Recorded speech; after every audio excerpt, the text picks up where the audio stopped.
Bij u in de studio is Joet Adol Braaksma van Gemeentebelangen Noord-East-Friesland. Een lokale partij die zei beslissingen moeten zo dicht mogelijk bij de inwonersnaam worden. Meer vertrouwen in dwarpen en wieken. Een gemeente die bereikbaar en benaderbaar is. En kwarte lijnen als het gaat om initiatieven en veiligers.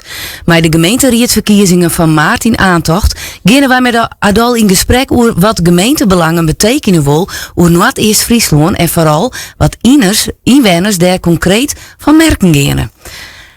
Goedemiddag. Ja, goedemiddag. Jim zei ze dat inwoners meer zelfs bepalen kunnen wat er in Harrenwiek of dwarp bad. Maar wel lijkt nevens Jim de grens. Wat kan de gemeente oerlitten aan inwoners en wat moet de gemeente zelfs doen? Ja, dat is bij dwarp en wiek verschillend natuurlijk. Maar een goed voorbeeld wat nou heel goed werkt en wat nou dit jaar eigenlijk ten einde rent, is het Dorp- en Wijkenfonds. Daarmee wordt een bedrag beschikbaar gesteld voor goede initiatieven in het dorp of in het wiek. Dan wordt het voor onderop, wordt een plan betaald en de gemeente kan daarmee faciliteren met geld. En dan kunnen er projecten makkelijk naar groen komen. Ja, en waar coördineert SOX? Waar houdt zij iets in de gaten? Dat is het subsidiebureau van de gemeente. Okay. En er zit elke jaar, in het begin moest het een beetje opstarten, maar de laatste jaren is de pot heel tijd leeg. Dus de inwoners kunnen de pot goed vinden. En hij rent dus einde dit jaar aan. En wij willen hem graag verlengen. Dus wij willen hem terugzetten in de komende periode. Ja, en wordt aan het einde van het jaar dan ook eerst de balans opmaken? Er wordt inderdaad ook de balans opmaken van hoeveel gebruik wordt ervan maken, wat voor projecten wordt dat. Moet er ook aanpast worden. Dus dat moeten we wel zien natuurlijk. Ja.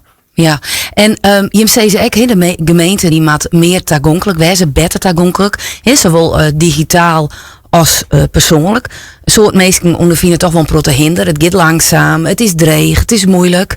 Hoe wil je hem daarin verzien? Ja, dat is eigenlijk een veromkerend probleem bij de gemeente. Dus, en sommige dingen we heel snel oppakt. En dat gaat super snel. Ik heb zelf ook wel ervaring met vergunningsonvreken en met zo'n dingen. Dan gaat het heel snel, dat vind ik super.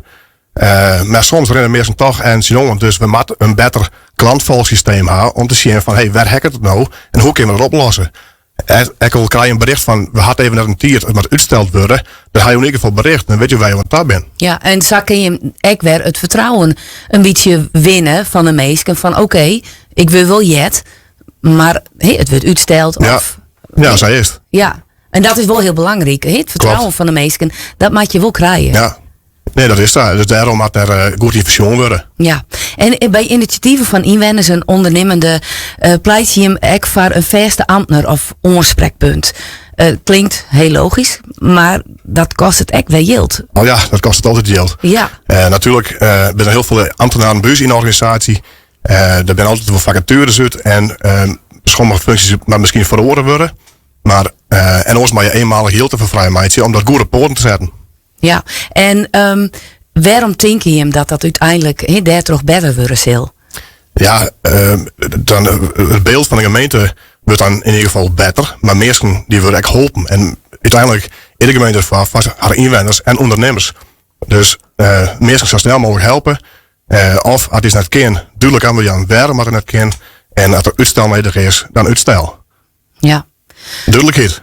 Ja, zeker. Duidelijkheid, dat is heel belangrijk. Ja. Want ik ga even, ik pak echt ooit even dingen uit je plan, want een van die speerpunten van je is echt meer veiligend op stritten, zichtbare veiligend, meer politie, jeugd, BOA's.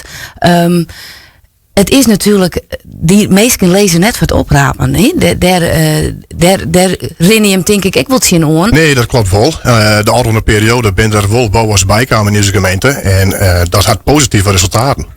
Ja. Dus daar mag we sowieso met terugzetten. En dat kind uitbreiden. Maar ja, dat is landelijk, dat is een groot probleem natuurlijk. Dus waardoor is best. Ja, maar denk je hem daar wel onnaai van hoe kun je dat beter promoten? Het is een van je speerpunten. Dus hoe wil je daar plan van maken of lijkt dat echt? Het is onder andere, is het wel in het programma inderdaad.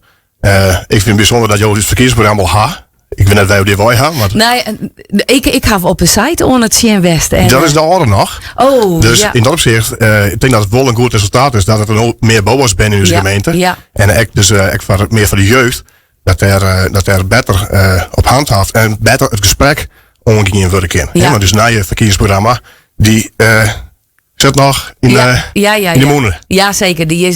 Ik ga niks uitleggen west. Of ik ga wat ont grabbelen west. Ja. Maar zo'n soort speerpunten. Binnen een aantal speerpunten die het wel weer rondkomen. Ja, waarom komt het eigenlijk is, wij hadden toen via Jolien hingen we een landbouwambtenaar bij wie is voorkeur, die daar kwam. En de visserij is echt een groot is in deze gemeente. Dus wij willen ook een ambtenaar hebben voor de visserij. Om daar ook voor de viskers en alles wat daaromheen hangt, dat die echt een duidelijk aanspreekpunt krijgen binnen de gemeente. Ja. En dan misschien wel in gewerking met de gemeente het Hoge Land.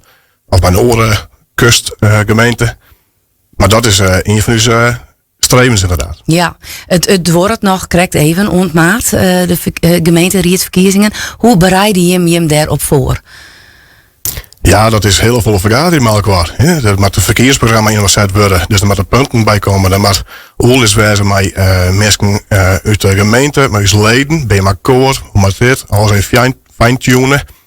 Er moet filmpjes maken worden. Er moet, promotie. Ja. Dus er moet nodig komen de periode, en er zit elke partij maar natuurlijk, maar we wel goed zien hebben. Ja, en ben je hem al aardig op streek? Wij hebben familie wel een oorlog is, dus wij zijn redelijk op streek. Ja, al vertrouwen erin. Nou, hartstikke mooi. Ik wil je hem alvast heel veel succes wensen met de komende gemeenteraadsvergaderingen. Verkiezingen, sorry. En nou ja, ik hoop dat er goede resultaten behalen worden. Ja, ik ga vanuit. Dank u wel.